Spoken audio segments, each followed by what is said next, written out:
Okay, what's going on, everyone?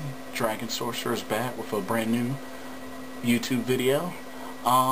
This is actually going to be a review video. I got the opportunity this past Sunday to attend WWE Over the Limit pay-per-view, which was here in Raleigh, North Carolina at the Progress Energy Center, or PNC Arena. So I just wanted to take time to do a review of, my thoughts on the matches that took place, and this is the first ever pay-per-view I've ever been to, so really had an awesome time, and overall was a great show, but just wanted to take some time to give my thoughts and review on the different matches that took place. So let's get started, and I apologize ahead of time if these aren't in the correct order. I didn't have them correctly memorized in the right order, so wanted to apologize ahead before I got started. The pre-show started at 7:45, I believe, and it kicked off with a match between Kane and Zack Ryder, which I was really happy to see, a couple of high-flying moves from Zack Ryder, but, I had a feeling that, Kane was going to win. And, yeah, overall, the match wasn't that long, but it was a decent match for what it was. So I definitely enjoyed that match for what it was, but I knew Kane was going to win. I figured it was obvious, but it wasn't a bad match. Let's see. We have the WWE Tag Team Champions, Kofi Kingston and R-Truth, put the titles on the line against Dolph Ziggler and Jack Swagger. I thought this was a really good match. It was pretty long for what it was, and definitely really enjoyed that match. I felt like the momentum, like most of the time, was in favor of Dolph Ziggler and Jack Swagger, but it was really good to see Kofi Kingston and R-Truth get an offense going. So I really enjoyed that match. It was a good long match, and of course R-Truth and Kofi Kingston retained their titles in excellent fashion. Anyway, moving on, the WWE Divas Champion Layla put her title on the line against Beth Phoenix. Now, for a Divas match, this wasn't bad. This wasn't bad for a Divas match. I mean, I know a lot of the time some of the Divas matches, like, with the Bella Twins and Kelly and, usually haven't been too good lately, but I saw this match, and I was pretty impressed for what it was. Beth Phoenix had the momentum a lot, attacking on Layla's injured knee or injured ankle, the one that had the bedazzled knee brace. But ultimately, in the end, Layla won the match and retained her Divas title. But overall, I thought it was a good match. I was hoping Beth Phoenix would possibly win. I mean, it looked like she dominated for the big percentage of the match, but overall it wasn't bad for a Divas match. I definitely approve. Next, we had a 20-man battle royal in which the winner would choose to either face the United States champion Santino Marella or the Intercontinental champion Cody Rhodes. Now, there was a lot of superstars that I really, was excited to see. Yoshitatsu, Drew McIntyre, Ezekiel Jackson, the Usos, just to name some that I was really pumped up about. But the biggest pop came when Christian returned and participated in the Battle Royal. So I think the crowd went crazy when his entrance music hit. So it was really good to see Christian back, and of course Christian ended up winning the 20-man Battle Royal. which, you know, I felt like was going to happen anyway, considering he was making his return, so it kind of makes sense. But it was a good long match. I mean, it was a 20-man battle royal, so, you know, usually you can expect good things from that. So Christian won, and he chose to face Cody Rhodes for the Intercontinental title instead of Santino Marella for the U.S. title. You know, for those that remembered, before Christian got injured, he was a heel, but returned to Over the Limit as a face. So he had his match with Cody Rhodes, his one-on-one match for the Intercontinental title, which was a pretty good match, but, you know, I figured it was obvious that Christian was going to win, and which he did, and became the new Intercontinental Champion.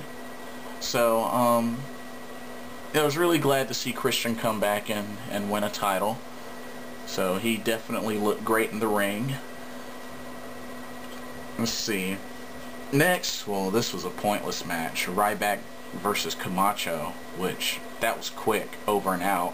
I mean, you know, Ryback's been on a winning streak, but his match has been really, really quick, so, aka Skip Sheffield. But, you know, it was a quick match. It was lame. It was unnecessary, so, whatever. Brodus Clay versus The Miz, which was interesting. The Miz came out first and actually challenged Brodus Clay to a dance-off. He wanted to show that the Miz wanted to show that he was the better dancer, so he started doing a little Michael Jackson dance routine, the Thriller routine. So I thought that was kind of entertaining. But then Brodus Clay interrupted midway and came down, did his dance with, you know, his two ladies, and they had their match, which wasn't that long. Brodus Clay picked up the win for that, which, you know, he pretty much dominated for most of the match, you know, with his size difference and everything. But, which I don't think Brodus Clay has lost yet. So, yeah, I don't think he's lost yet. So, and then after the match, a couple of kids came into the ring, got a chance to dance with Brodus Clay. So, lame match. I mean, really nothing special. But moving on, we had the World Heavyweight Championship.